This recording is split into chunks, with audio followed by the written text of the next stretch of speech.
For years, people have been waiting for Apple to make another monitor for Mac users. And a little over a year ago, they finally delivered. But is the Studio display just a repackaged LG Ultrafine, or is it actually what we've been waiting for? I have been using it in my day-to-day life, so let me tell you if it's any good and who should buy it in 2023. Alright, so let me give you a short conclusion up front. All in all, this is a very great monitor and probably the best monitor for Mac users if you don't want to get the Pro display, which is like 5,000 euros. The important thing is just that you have to honestly consider whether you can justify paying that much for a monitor, but if you can, it's really nice. You also have to consider your needs, so this is really only useful for Macs and mostly for creative type work or just general computing work. For example, for gaming, it's really not useful at all, but then again, you're probably not using a Mac if you're gaming. So overall, it's a great monitor and it really just comes down to whether you can justify spending that much on it. It's like 4 to 5 times the price of a 27-inch monitor and it's only slightly nicer. So it can be worth it because it's something you look at a lot and that might help you justify it. But if you still have like other areas in your life where you can spend money and get a higher return on your investment, then I would suggest doing that instead of getting this monitor. Okay, so let's talk about the pros and cons. First up, the bezels are quite thick, I think, compared to other monitors. Of course, it has a camera integrated, so that's nice, but still, I think it could be thinner and it just looks kind of thick compared to competitors from like Dell or LG. So yeah, it's a uniform bezel and it's symmetrical, so that's very nice, but it could be thinner, I think.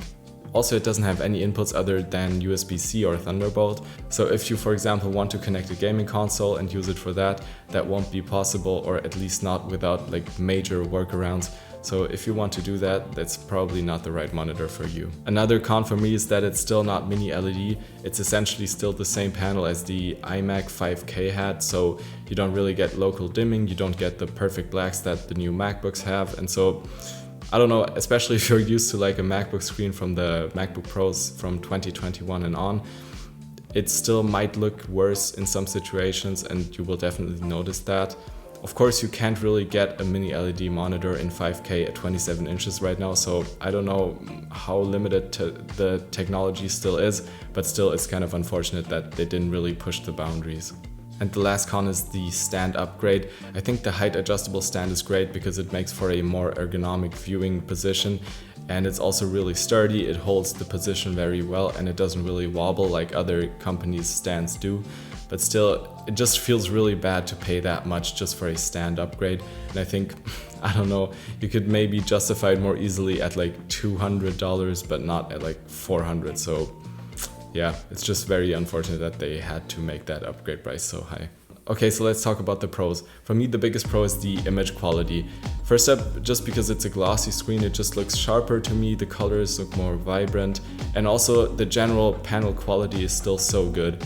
There's only the con with mini LED that I talked about, but other than that, the colors look really great. It just looks sharper than other monitors. The scaling is perfect for macOS and it's just a really, really nice monitor. It gets very bright, even brighter than a MacBook screen.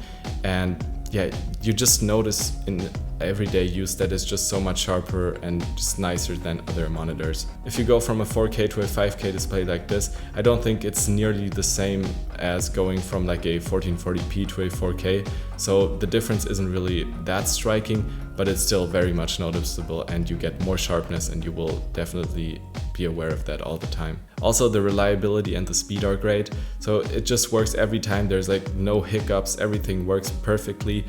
You press the spacebar on your keyboard and it just wakes up instantly, and all of that just works a little bit better than in my experience with other monitors. Another pro for me is just the design.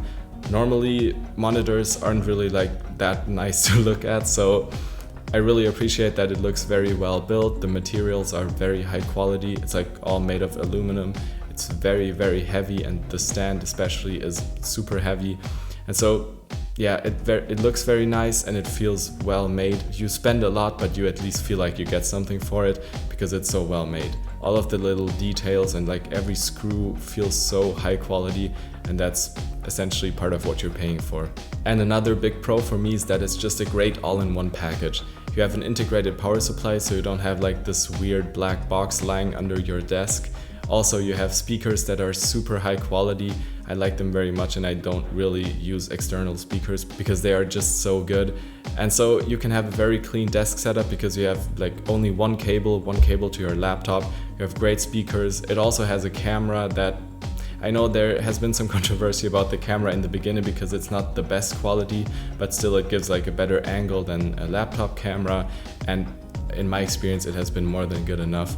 So I just like that it's an all-in-one package and you just don't have to buy anything else or put any accessories on it. It just works out of the box and everything is there, and that's just a very nice aspect of that. If you compare it to other monitors, you have a more minimalistic setup and you don't have to worry about purchasing accessories such as nice speakers or a webcam. So let's talk about who this is for. As I said, I think this is a great monitor and the best option for some people, but you have to fall into a very specific kind of group. So first up, I think you have to be a Mac user exclusively. You can't have any other inputs at all. I think it's okay to share it between different Macs, especially laptops, but if you want to use a gaming console or a Windows PC, I wouldn't get it just because it's like too finicky and not very nice of an experience.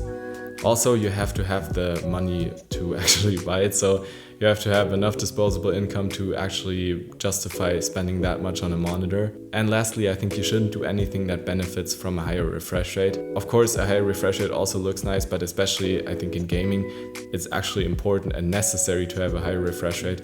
If you fall into that category, I just would look for another monitor because this is not the right one then. If you fit into this category, I'm sure that this will be the absolute best monitor for you, except for the Pro Display XDR, and I think you will be very happy with it, and it's an absolute joy to work on, so it's really nice, but you just really have to fit into that category. If not, don't worry, maybe it's just not the right monitor for you, and luckily there are other alternatives on the market. For me, I just find it kind of hard to justify the price right now because I think with a purchase like this, that's very much a luxury.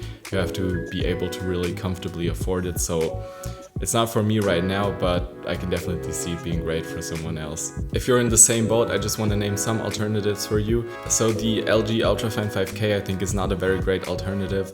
It's not that far from the price of a studio display, and I would just spend the extra money to get the better looking, more reliable and just better built monitor, because the LG Ultrafine 5K had a lot of issues, and so yeah, I just wouldn't go for that.